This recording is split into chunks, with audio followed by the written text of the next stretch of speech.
നമസ്കാരം എല്ലാ മാന്യ സുഹൃത്തുക്കൾക്കും സിനിമ എന്ന യൂട്യൂബ് ചാനലിന്റെ ഏറ്റവും പുതിയ വീഡിയോയിലേക്ക് സ്വാഗതം.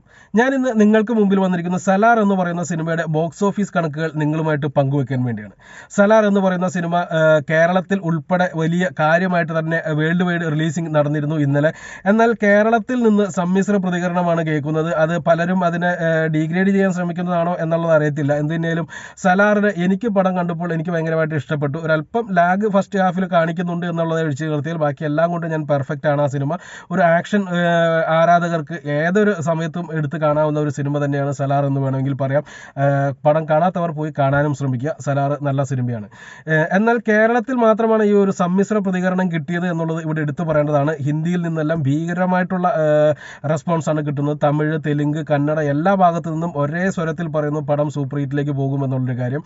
എന്ത് തന്നെയായാലും ഫസ്റ്റ് ഡേ കളക്ഷൻ നോക്കുമ്പോഴും നമുക്ക് അത് തന്നെയാണ് കാണുന്നത്. ഈ വർഷത്തെ ഏറ്റവും വലിയ ഇന്ത്യയിലെ ഏറ്റവും വലിയ ഹിറ്റായിട്ട് ആദ്യ ദിവസത്തെ കളക്ഷൻ നോക്കുമ്പോൾ തന്നെ ഈ ചിത്രം മാറിയിരിക്കുന്നു എന്നുള്ളതാണ് എടുത്തു പറയേണ്ടത്. ഏറ്റവും വലിയ ഹിറ്റായിട്ടെന്നല്ല, ഏറ്റവും വലിയ കളക്ഷൻ കിട്ടിയ ചിത്രമായിട്ട്. അതായത് ആദ്യ ദിവസം ഇന്ത്യക്കകത്ത് നിന്ന് മാത്രമായിട്ട്, അതായത് ഓൾ ഇന്ത്യ കളക്ഷൻ മാത്രം നോക്കുകയാണെങ്കിൽ 95 കോടി രൂപയാണ് സലാർ നേടിയിരിക്കുന്നത്. ഇത് ഈ വർഷത്തെ ഏറ്റവും ഉയർന്ന ബോക്സ് ഓഫീസ് കണക്കുകളാണ് എന്നും കൂടി മനസ്സിലാക്കേണ്ടിയിരിക്കുന്നു. പത്താൻ 57 കോടി രൂപയാണ് നേടിയത്. ഇന്ത്യക്കകത്ത് നിന്ന് പത്താൻ 57 കോടി രൂപയാണ് നേടിയത്. ജവാൻ 89.5 കോടി രൂപയാണ് നേടിയത് എന്ന് പറയുമ്പോൾ ഒരു ഷാരൂഖ് ഖാൻ ചിത്രത്തിന് പോലും ഇപ്പോൾ ഡങ്കി അത്ര വലിയ ഒരു ഇംപ്രസീവ് ആയിട്ടുള്ള ഒരു ഓപ്പണിംഗ് അല്ല ഡങ്കിക്ക് കിട്ടിയിരിക്കുന്നത്. പോസിറ്റീവ് റെസ്പോൺസ് ആണ് കിട്ടുന്നത്. പക്ഷേ ഓപ്പണിംഗിൽ അത്ര വലിയ ഒരു ഗംഭീരത കാണിക്കാൻ സാധിക്കുന്നില്ല എന്നുള്ളതും കൂടി ഇവിടെ എടുത്തു പറയേണ്ടതാണ് ഡങ്കിയുടെ കാര്യത്തിൽ. പക്ഷേ ഈ രണ്ട് സിനിമകളല്ലായിരുന്നു ആദ്യത്തെ ഏറ്റവും കൂടുതൽ കളക്ഷൻ കിട്ടിയ സിനിമ. അത് ആദിപുരുഷൻ എന്ന് പറയുന്ന പ്രഭാസിന്റെ തന്നെ സിനിമയായിരുന്നു. പക്ഷെ അതൊരു ദുരന്ത സിനിമയാണ് എന്നുള്ളതും കൂടി ഇവിടെ എടുത്തു പറയേണ്ടതുണ്ട്. എന്ത് തന്നെയായാലും ഈ ഒരു ചിത്രം ഇന്ത്യക്കകത്ത് നിന്ന് 95 കോടി നേടി എന്ന് പറയുമ്പോൾ വേൾഡ് വൈഡ് ആയിട്ട് ഈ സിനിമ നേടിയിരിക്കുന്നത് 1,75 ലക്ഷം രൂപയാണ് എന്നുള്ളത് കൂടി ഇവിടെ എടുത്തു പറയേണ്ടതുണ്ട്. ഇന്ത്യക്കകത്ത് നിന്ന് 95 കോടി രൂപ നേടിയ സിനിമ ആദ്യ ദിവസം വേൾഡ് വൈഡ് ആയിട്ട് 175 കോടി രൂപ നേടി എന്നുണ്ടെങ്കിൽ ഒരു കാര്യം ഉറപ്പിച്ചു വച്ചോളൂ, ഈ സിനിമ 1000 കോടി രൂപയിലേക്ക് എത്തുമെന്നുള്ളൊരു കാര്യം. സിനിമയ്ക്ക് അതിന് മാത്രമുള്ള സപ്പോർട്ടാണ് നോർത്ത് ഇന്ത്യയിൽ നിന്ന് കിട്ടുന്നത്. അതുപോലെ തന്നെ തെലുങ്കന്മാരുടെ കാര്യം പറയാനേ ഇല്ല. തെലുങ്കിൽ ആദ്യ ദിവസം 89.9% ആയിരുന്നു ഒക്യുപ്പൻസി എന്ന് പറയുമ്പോൾ അതും ബുക്കിങ്ങിൽ മാത്രം കിട്ടുന്നതാണ് ഈ ഒക്യുപ്പൻസി കണക്കുകളല്ല. അത് തിയേറ്ററിൽ പോയിട്ട് ആരും കണക്കൂട്ടുന്നതല്ല.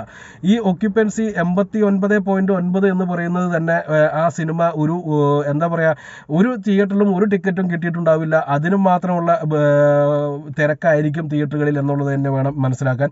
അതായത് തെലുങ്കിൽ ആ സിനിമ ഒരു വലിയ ഹിറ്റായി മാറിയിരിക്കുന്നു. റെസ്പോൺസുകളിലൂടെ മനസ്സിലാക്കിയെടുക്കാൻ സാധിക്കുന്നത് ഹിന്ദിയിൽ ആ സിനിമ ഒരു ഭീകര ഹിറ്റായിട്ട് മാറിക്കൊണ്ടിരിക്കുന്നു എന്നുള്ളതാണ്. എന്തിനാലും ഈ രണ്ട് റീജിയണിൽ നിന്നുള്ള കളക്ഷൻ മാത്രം മതി ആ സിനിമ ഒരു 600-700 കോടിക്ക് മുകളിലേക്ക് എത്താൻ. വിദേശ കളക്ഷനും ബാക്കിയുള്ള സ്ഥലങ്ങളിലെ നിന്നുള്ള കളക്ഷനും ഒക്കെ കൂട്ടുമ്പോൾ തന്നെ ഈ സിനിമ സിമ്പിളായിട്ട് 1000 കോടി എത്തും. മറ്റൊരു 1000 കോടി ചിത്രം തെലുങ്കിൽ നിന്ന് അല്ലെങ്കിൽ സൗത്ത് ഇന്ത്യയിൽ നിന്ന്.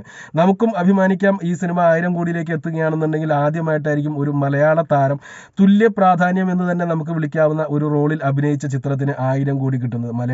മലയാളം അല്ല സിനിമ എന്നുള്ളത് മാത്രമാണ് അവിടെ ഉള്ളത്. പക്ഷേ പൃഥ്വിരാജിന്റെ സാന്നിധ്യം ആ സിനിമയ്ക്ക് വളരെ ഇമ്പോർട്ടൻ്റ് ആയിരുന്നു. ഒരു ഹീറോ തന്നെയായിരുന്നു പൃഥ്വിരാജ് ആ സിനിമയിൽ എന്നുള്ളതും എടുത്തു പറയേണ്ടതാണ്. മാസ് രംഗങ്ങൾക്ക് ഒരു പഞ്ചവുമില്ലാത്ത സിനിമയിൽ പൃഥ്വിരാജിനും കാര്യമായിട്ടുള്ള മാസ് കൊടുത്തിട്ടുണ്ട്. അതുപോലെ തന്നെ പൃഥ്വിരാജ് ആ കൂളിംഗ് ഗ്ലാസ് വെച്ചിട്ട് ആ ട്രെയിലറിൽ കണ്ടപ്പോൾ തന്നെ എനിക്ക് ഒരു വലിയൊരു ഫീൽ വന്ന ഒരു സാധനമാണ്. തിയേറ്റർ എക്സ്പീരിയൻസ് കിട്ടിയപ്പോൾ തന്നെ വേറെ ലെവലായിരുന്നു. ആ കൂളിംഗ് ഗ്ലാസ് വെച്ചിട്ട് പുള്ളി ഇങ്ങനെ തിരിയുന്ന ഒരു രംഗമൊക്കെ ഉണ്ടല്ലോ, അതൊക്കെ നല്ല രസകരമായിട്ട് തന്നെ ഫീൽ ചെയ്തു. അതുമാത്രമല്ല ക്ലൈമാക്സ് ഫൈറ്റിൽ അദ്ദേഹത്തിന് കൊടുത്തിരിക്കുന്ന റോള് ഗംഭീരമാണ്. എന്തുതന്നെയാലും നല്ല സിനിമ, കാണാത്തവർ കാണുക. മറ്റൊരു ബ്രഹ്മാണ്ഡ ഹിറ്റ് മലയാളത്തിൽ നിന്നല്ല സൗത്ത് ഇന്ത്യയിൽ നിന്ന് വരുന്നു എന്നുള്ളതും നമുക്ക് അഭിമാനിക്കാം. നന്ദി, നമസ്കാരം.